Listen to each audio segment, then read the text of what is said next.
obviously the NFL in the past hasn't taken much about this issue, but it seems like they've really stepped up the forefront now with taking concussions as a real issue. How does that make you feel as a player that the NFL is standing up for this issue? I mean, it's nice to know that this is starting to be concerned, because it is a very serious issue. And I think the reason why it wasn't taken so serious in the past is because they just weren't reported as much. The NFL and football in general is a tough guy thing. So you don't want to be considered not tough or not a man for coming out of the game and stuff. So I think it's just being reported more, and I think it has to be a serious issue because it's affecting our retired players as well.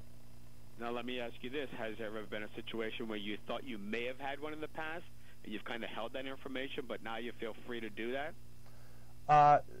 Me in general, no, I haven't had an issue with it.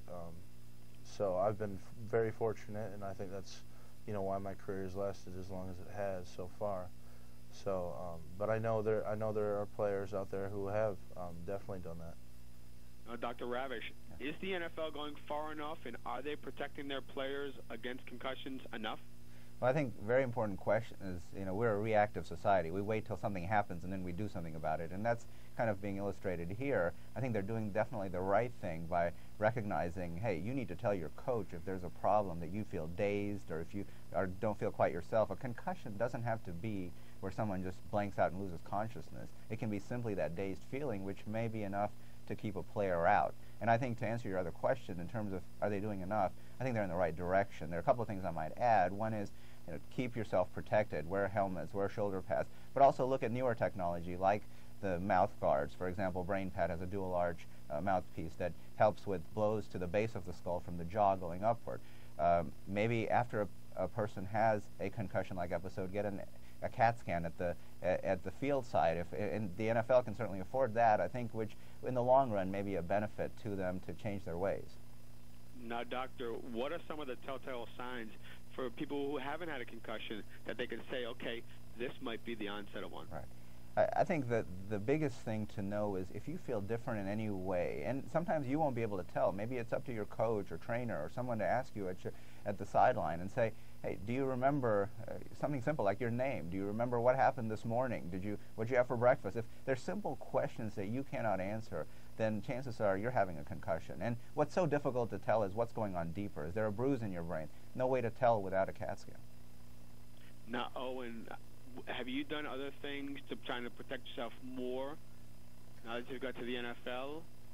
Yeah, it's kind of something that I've just been fortunate enough to learn, throughout my career that's helped me. And, obviously you got to be safe. Wear the pads they give you. Proper technique is another thing. Exercise, you can do neck exercises that'll really help stabilize.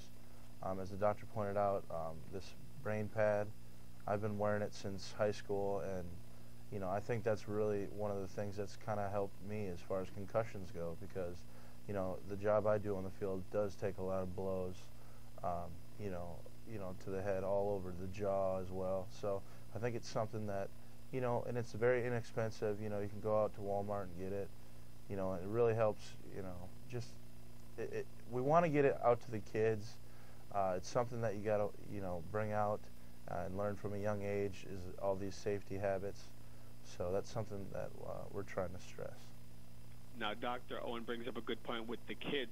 What's the message that we can send to the kids who obviously, may not know enough about this issue, but obviously still want to go on, and hit hard every day? All right. I think what's very important is, like Owen does in his camps for the kids, who's telling me, is that he emphasizes the safety aspect of it, and it really needs to come from the coaches and the parents. Because what's so important to realize is kids have to report how they're feeling or not feeling when they're not feeling right. And I think when they're encouraged to do so, I don't think any self-respecting kid's going to go over-report, but I think most of them are going to tell you if there's something wrong, because the second time they get hit, it could be really devastating. So that's the message to send out. Now, Owen, I got a last question here. I got to ask you, new coach Pete Carroll, how is that going early on, and who you got for the Super Bowl? I'd probably have to say good luck to my buddy Pat McAfee, who plays for the Colts. Hopefully they can do it, and maybe next year we can do it next year with Coach Carroll, because I'm pretty excited about that.